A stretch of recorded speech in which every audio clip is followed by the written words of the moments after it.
If you live in a house built maybe back in the 50s, you probably have a pair of these type of doors maybe in one of your bedrooms. It's a bypass or sliding closet door. And one of the problems a lot of people have with this type of door is you try to open it and it jumps right off the track. That can be extremely frustrating, and once you get it open, the other problem is you only have access to half the closet. You have to almost get a workout to see what's in the other side of the closet. Well, a very easy solution to something like this is to simply replace these doors with a bifold closet door. That allows you to stand in the middle of the door, open it completely open, see everything you have in there. And installing a bifold closet door is fairly easy, but the challenge with working on any older house is finding the door that'll fit exactly in the opening. So our first step here is to remove the old door and get an accurate measurement of the opening so that we can find one that size, or in this case, slightly larger.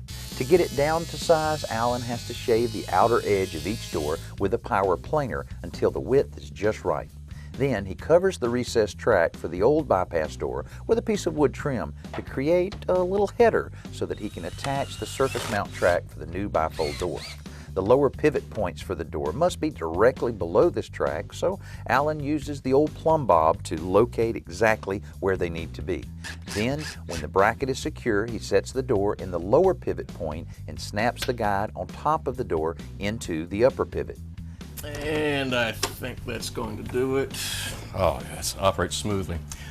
Danny mentioned earlier about those pivot points. Keep those in mind, because if you ever need to adjust your door, particularly to the right, to the left, you do that by adjusting it on those pivot points.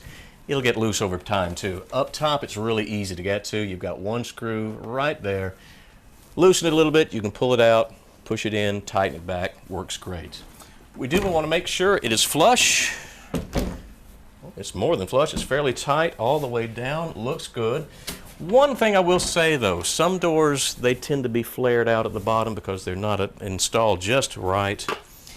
With your door, you'll get this hardware. These little wings actually fit on the very back of the door so that when the door closes, they interlock just like that, and that keeps the door tight together. Now, even though the manufacturer recommends you put them on, I'll be honest, I rarely do because they just get in my way. All that's left now, finish coat. Now the homeowner hadn't decided though if they're going to paint it or if they're going to stain it. Either way though, it'll look great.